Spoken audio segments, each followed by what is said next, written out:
Hello friends. Shashi Agarwal channel के अंदर मैं doctor Shashi Agarwal welcome you all. आशा करती हूँ आप सब लोग सेफ हैं और आप लोग अपनी जो रिसर्च है उसके ऊपर आप लोगों ने फोकस बना के रखा हुआ है। ज्यादातर जब हम पीएचडी करते हैं तो बहुत सारे कंफ्यूजन होते हैं कि थीसिस को लिखना किस तरह से है, फिर उसके अंदर जो चैप्टर्स होते हैं उनको किस तरह से हमने लिखना है, उनको लिखने का राइट टाइम क्या है, किस तरह से हम उसको पॉलिश कर सकते हैं। तो ये उसी कड़ी के अंदर जो है गाइडेंस टू पीएचडी स्टूडेंट की जो सीरीज है उसी के अंदर ही जो इंट्रोडक्शन के ऊपर मेरा पहले भी वीडियो डल चुका है, तो इसको मैंने यहाँ पे अपडेट किया है, steps to write introduction of PhD thesis. अगर आपको मेरा ये एफर्ट्स की कोशिश है कि जब हम पीएचडी के अंदर थीसिस लिखते हैं तो बच्चे को प्रॉपर गाइडेंस होनी चाहिए। अगर मेरा ये एफर्ट आपको सही लगता है तो डू लाइक माय वीडियो, इसको शेयर कीजिए और मेरे चैनल शशि अग्रवाल को सब्सक्राइब कीजिए। बिफोर डिस्कसिंग कि किस तरह से हमने इंट्रोडक्शन का टॉपिक लिखना है, इंट्रोडक्शन का चैप्टर लिखना है, this is my app Hadusam app which is relevant for the student of commerce, economics and management, and this is my WhatsApp number 79731 79091। इस ऐप को आप गूगल प्ले स्टोर से बड़ी आसानी के साथ डाउनलोड कर सकते हो। काफी सारे कोर्सेज इसके ऊपर मैंने अपलोड कर दिए हैं, UGC net commerce and management के भी हैं। methodology जो है live lectures, recorded lectures, summarized as well as descriptive notes they are shared with the students. Test series descriptive or MCQ depending upon the nature of the subject. Doubt session will be there. Link I will be sharing in the description box. तो इसको आप Google play store से download कर सकते हो। तो सबसे पहले इंट्रोडक्शन की बात करने से पहले थीसिस क्या होता है। जब हम रिसर्च करते हैं हम एक स्पेसिफिक टॉपिक लेते हैं, उस स्पेसिफिक टॉपिक के ऊपर हम थीसिस के बारे में थीसिस के अंदर उसको प्रेजेंट करते हैं। तो थीसिस और डिसर्टेशन जो है एक डॉक्यूमेंट है। जब हम अपनी पीएचडी खत्म कर लेते हैं तो ये हम सबमिट करते हैं ताकि हमें जो है पीएचडी की डिग्री मिल जाए। Thesis or dissertation is a document submitted in support of a candidature for an academic degree or professional qualification presenting the author's research and finding. It clearly identifies the topic being discussed, include the point discussed in the paper, is written for specific audience. जो भी जैसे कुछ लोग marketing के अंदर search करते हैं, कुछ लोग फिनांस के अंदर सर्च करते हैं, तो वहां पे भी जो हमारा एरिया ऑफ इंटरेस्ट है उसके अंदर हम स्पेसिफिक प्रॉब्लम को लेके रिसर्च करते हैं। तो थीसिस के अंदर उन सारी चीजों को हम हाईलाइट करते हैं। क्योंकि जब हम एक पर्टिकुलर प्रॉब्लम लेके चलते हैं तो वहां पे डेफिनेटली उस प्रॉब्लम के ऊपर हमारा फोकस रहता है। Establish A direction for the entire research, क्योंकि जब हम एक पर्टिकुलर चीज के ऊपर फोकस करते हैं, जैसे मेरा था determinant of under pricing of IPOs in the Indian capital market, तो यहाँ पे मेरा था कि जो determinant of under pricing of IPO उसके ऊपर फोकस था।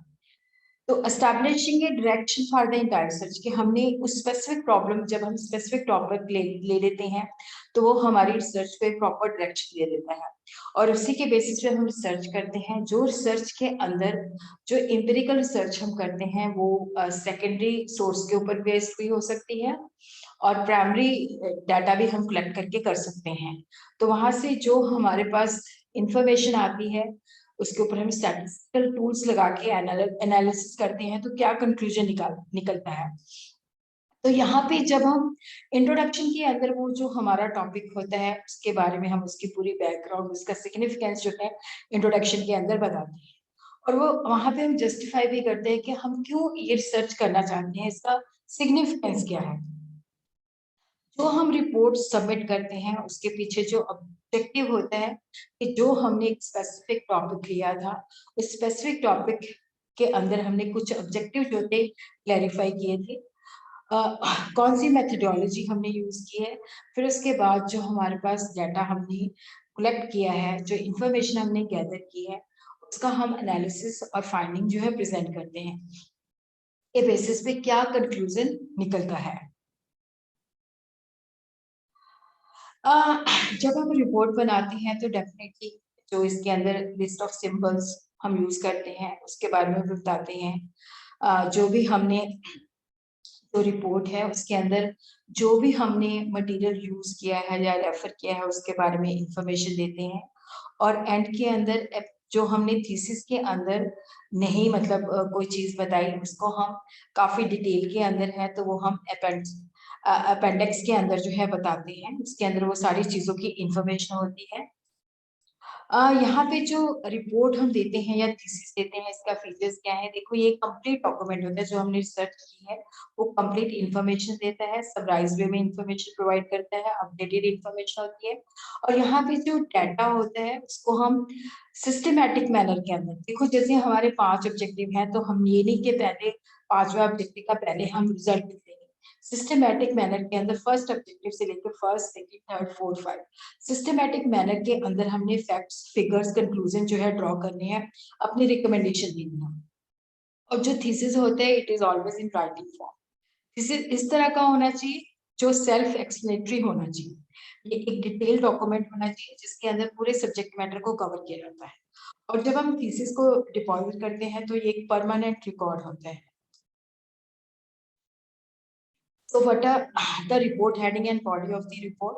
टाइटल होता है, टाइटल पेज होता है जो उसके टाइटल के बारे में बताता है। एक्नॉलेजमेंट्स होती हैं जिनके अंदर क्या होता है कि स्टूडेंट का सर्टिफिकेट होता है जो जिसमें वो सर्टिफाई करता है। फिर सुपरवाइजर का सर्टिफिकेट होता है जिसके अंदर सुपरवाइजर सर्टिफाई करता है। फिर कैंडिडेट की तरफ से एक्नॉलेजमेंट होती है। फिर उस जो हमने रिसर्च किया उसकी समरी होती है। फिर इंडेक्स पेज होता है जिसको हम लिस्ट ऑफ कंटेंट्स कह देते हैं। फिर उसके अंदर जो भी हमने टेबल्स और इलस्ट्रेशन बनाए हैं थीसिस के अंदर। फिर उसके बाद हमारा फर्स्ट चैप्टर जो होता है इंट्रोडक्शन का, सेकंड चैप्टर जो है लिटरेचर व्यू का, थर्ड चैप्टर जो है रिसर्च मेथोडोलॉजी का, फोर्थ चैप्टर जो होता है डिस्कशन ऑफ रिजल्ट्स का होता है, फिफ्थ चैप्टर जो होता है समरी का होता है और उसी के अंदर रिकमेंडेशंस होती हैं। फिर उसके बाद जो होता है हमारी रेफरेंस लिस्ट होती है और अपेंडिक्स होती हैं। जब हम थीसिस लिखते हैं तो उसके अंदर देखो हमने जो फॉर्म यूज करना होता है, पेपर का जो साइज होता है A4 यूज करना होता है। और चाहे वो टॉप पे मार्जिन है, चाहे वो बॉटम पे मार्जिन है, चाहे वो राइट पे मार्जिन है, चाहे वो लेफ्ट पे, वो सेम होना चाहिए। जैसे अगर हमने 2.5 लिया है तो top bottom right and left सबका जो मार्जिन हमने छोड़ना है 2.5 के हिसाब से छोड़ना है। जो हमने टेक्स्ट लिखना है वो 12 पॉइंट होना चाहिए और जो स्पेसिंग है वो 1.5 होनी चाहिए। अगर फुटनोट कोई हम दे रहे हैं तो वो 10 पॉइंट कैरेक्टर होना चाहिए और सिंगल स्पेस्ड होना चाहिए। टेक्स्ट और फुटनोट जो है वो जस्टिफाइड होना चाहिए। जनरली जो है कॉमनली यूज फॉन्ट यूज करना चाहिए। Generally times new Romans use किया जाता है। जब हम चैप्टर को स्टार्ट करते हैं तो कैपिटल लेटर्स के अंदर लिखते हैं। और इवन जब हम सब चैप्टर के अंदर सब चैप्टर्स होते हैं तो वहां पे भी हम उनको हाईलाइट करें, डिफरेंशिएट करें। और पेज नंबरिंग जो होती है वो हर पेज के अंदर सेम साइज की होनी चाहिए। फर्स्ट जो टाइटल पेज होता है उसका फॉर्मेट जो है, जो भी अगर कोई इंस्टीट्यूट स्पेसिफाई करता है तो उस स्पेसिफिक फॉर्मेट के अंदर होना चाहिए। अब हम देखते हैं इंट्रोडक्शन जो है, देखो ये फर्स्ट चैप्टर होता है। इसके अंदर पूरी कंप्लीट बैकग्राउंड होती है जो हमें बताती है कि हम रिसर्च क्यों कर रहे हैं, इसकी इंपॉर्टेंस क्या है, इसकी रेलेवेंस क्या है। जब हम थीसिस लिखते हैं तो बहुत सारी रेपिटेशन होती है, काफी सारी चीजें हम रिपीटेडली लिखते हैं। सर्च ऑब्जेक्टिव्स क्या हैं, जो रिसर्च है वो किन चीजों को एक्सप्लोर करेगी, किन एरियाज को कवर करेगी, सिग्निफिकेंस ऑफ द रिपोर्ट क्या है, क्यों हम इसको स्टार्ट करें, इसके पीछे लॉजिक क्या है, क्या चीजें हम इसके अंदर कवर करेंगे, डाटा को किस तरह से ऑब्टेन करेंगे, अगर कोई स्पेसिफिक टर्म्स हमने यूज की है तो उसका डेफिनेशन। देखो इंट्रोडक्शन होता है व्हाट इज इट, तो जो टॉपिक है उसको हम यहाँ पे क्लेरिफाई करते हैं। व्हाई वी डू इट, क्या सिग्निफिकेंस है, किस तरह से हम इसको करेंगे।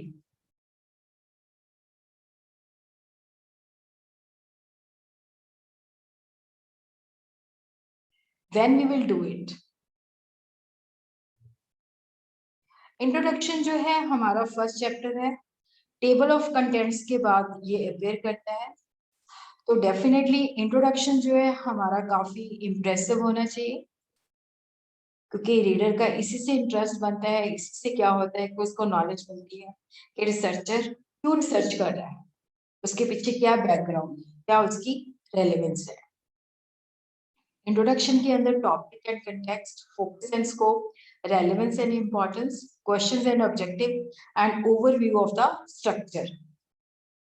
टॉपिक एंड कंटेक्स्ट के अंदर जो भी हमारा टॉपिक है, जैसे मेरा डिटर्मिनेंट ऑफ अंडर प्राइसिंग के बारे में था, तो मैंने वहां पे बताया कि इंटरनेशनल सिनेरियो के अंदर जो अंडर प्राइसिंग है, पहले अंडर प्राइसिंग का मतलब बताया, फिर मैंने बताया कि इंटरनेशनल सिनेरियो के अंदर अंडर प्राइसिंग कितनी एग्जिस्ट करती है, इंडिया के अंदर कितनी है, कैपिटल मार्केट के अंदर कितनी मतलब मूवमेंट्स हो रही है, तो वो सारी चीजें बताई।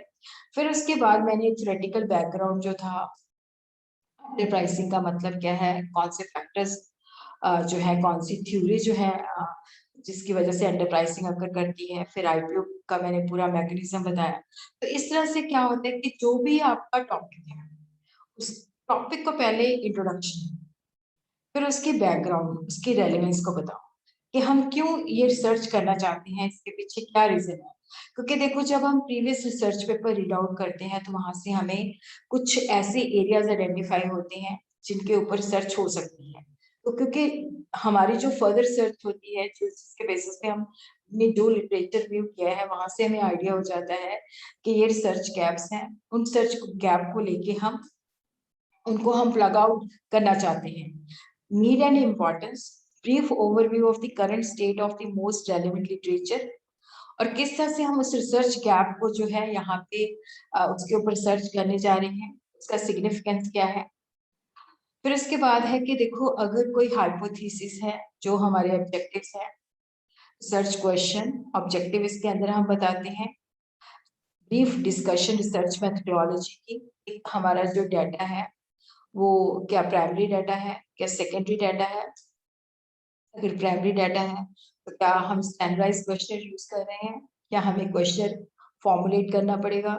सेकेंडरी है तो कहाँ से हमें इंफॉर्मेशन गैदर करनी है, किस तरह के स्टैटिस्टिकल टूल्स लगाने हैं। फिर उसके बाद हमने, क्योंकि लिटरेचर रिव्यू स्टडी किया होता है, तो उसके बेसिस पे हम कंसेप्चुअल मॉडल जो है, हाइपोथेसिस जो है, वो भी इसके अंदर मेंशन करते हैं। फिर उसके बाद जो हमारी पूरी जो रिसर्च है, जो पूरी हमने थीसिस को लिखना है, उसके अंदर हम पूरा जो चैप्टर प्लान है, जो ओवरव्यू ऑफ द स्ट्रक्चर है, वो इसके अंदर प्रोवाइड करते हैं। तो यहाँ पे अब हम कुछ एग्जांपल्स देखते हैं। Introduction comes after certificates, acknowledgement, contents, list of table, list of graph, list of figures and abbreviation के बाद आती है।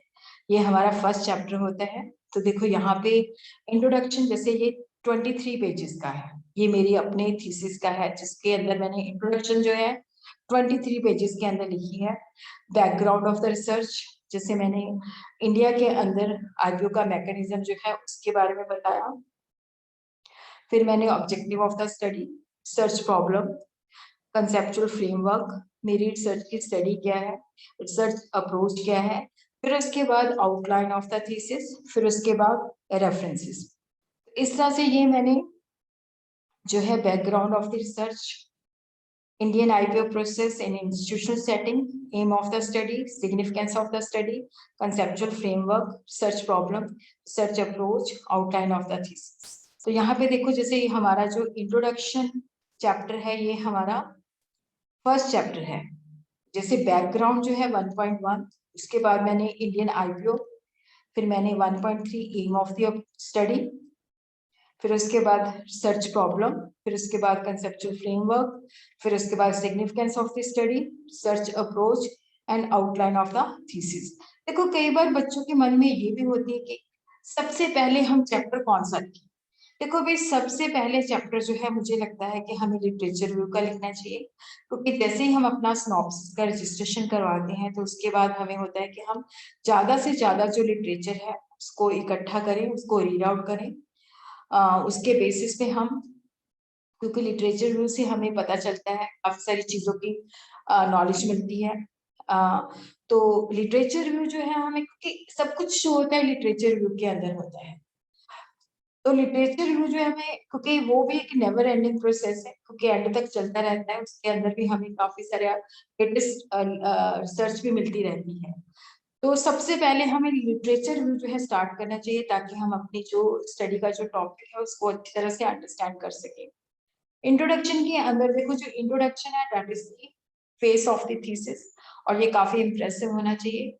तो इसके अंदर आप रफ ड्राफ्ट जो है इंट्रोडक्शन का तैयार करके रख सकते हो। जैसे मेरे इस थीसिस के अंदर जैसे इंडियन आईपीओ प्रोसेस और इंस्टीट्यूशनल सेटिंग जो थी ये थ्योरेटिकल थी, तो ये मैंने बुक से और मैगजीन से ली थी।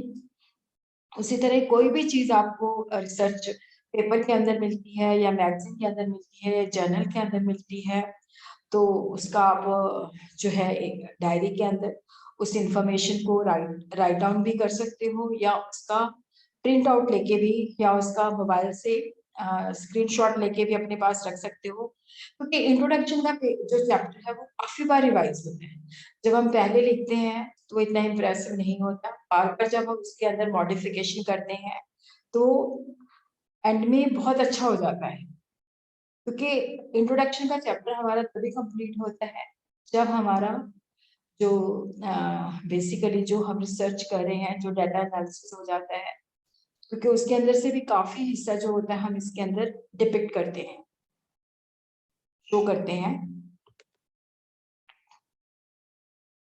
तो उसी तरह यहाँ पे ये चैप्टर स्कीम है। फर्स्ट चैप्टर जो है इंट्रोडक्शन है, सेकंड जो मेरा लिटरेचर रिव्यू था उसके अंदर theoretical concepts and empirical studies थी, फिर उसके बाद रिसर्च डिजाइन का था, फिर उसके बाद डिटर्मिनेंट ऑफ अंडर प्राइसिंग, जिसके अंदर मैंने अंडर प्राइसिंग और जो डिटर्मिनेंट ऑफ अंडर जो डिटर्मिनेंट्स थे और अंडर प्राइसिंग के अंदर जो है रिग्रेशन, मल्टीपल रिग्रेशन एनालिसिस लगाया था। चैप्टर 5 जो था वो शॉर्ट रन मार्केट परफॉर्मेंस थी।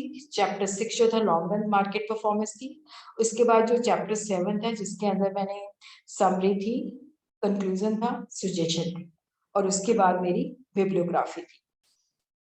उसके बाद ये जो सेकेंड एग्जाम्पल जो है effect of peer group environment on consumer inclination toward sale promotion, तो ये भी मेरे स्टूडेंट का है जिसने मार्केटिंग के अंदर सर्च की थी। Effect of peer group environment on consumer inclination toward inclination sale promotion. Effect of peer group environment on consumer inclination towards sale promotion, ये 2 बार इंक्लिनेशन लिखा गया है, एक ही बार लिखा था। तो इसके अंदर इसने जो इंट्रोडक्शन का चैप्टर लिखा 1.1 बैकग्राउंड, 1.2 जो था source of power of reference peer groups, 1.3 recent expenditure on advertising and sale promotion in India, 1.4 need of the study, 1.5 research question, 1.6 objective of the study, 1.7 definition of the key concepts, 1.8 spectra of the thesis।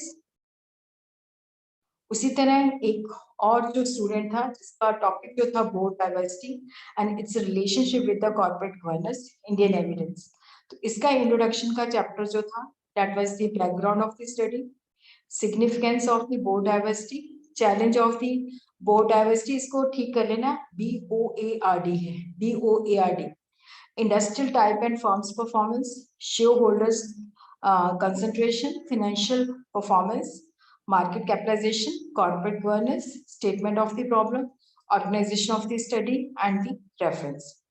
इस तरह से introduction का topic जो है आप जब आपके पास free time होता है और जो चीजें अपनी बुक्स के अंदर से लिखनी है तो आप लिख के एक रफ ड्राफ्ट जो है तैयार कर सकते हो और उसको आप मॉडिफिकेशन जो है with the passage of time कर सकते हो। क्योंकि जो इंट्रोडक्शन का टॉपिक, इंट्रोडक्शन का जो चैप्टर है that is the face of the thesis, ये पूरी तरह से तब तैयार होता है जब हमारा थीसिस जो होता है उसका रफ ड्राफ्ट बन जाता है। क्योंकि काफी सारी चीजें जो होती हैं, हमारा जो डाटा एनालिसिस होता है वहां से हमने इसके अंदर इनकॉर्पोरेट करनी होती है, और थोड़ा बहुत जो हमने रिसर्च मेथोडोलॉजी से भी लिखना होता है, तो वो हम जब हमारे वो टॉपिक्स कंप्लीट हो जाते हैं तो हम इसके अंदर डाल सकते हैं। तो ऑल द बेस्ट। और अगर आप मेरे इस चैनल पे नए हो तो प्लीज डू सब्सक्राइब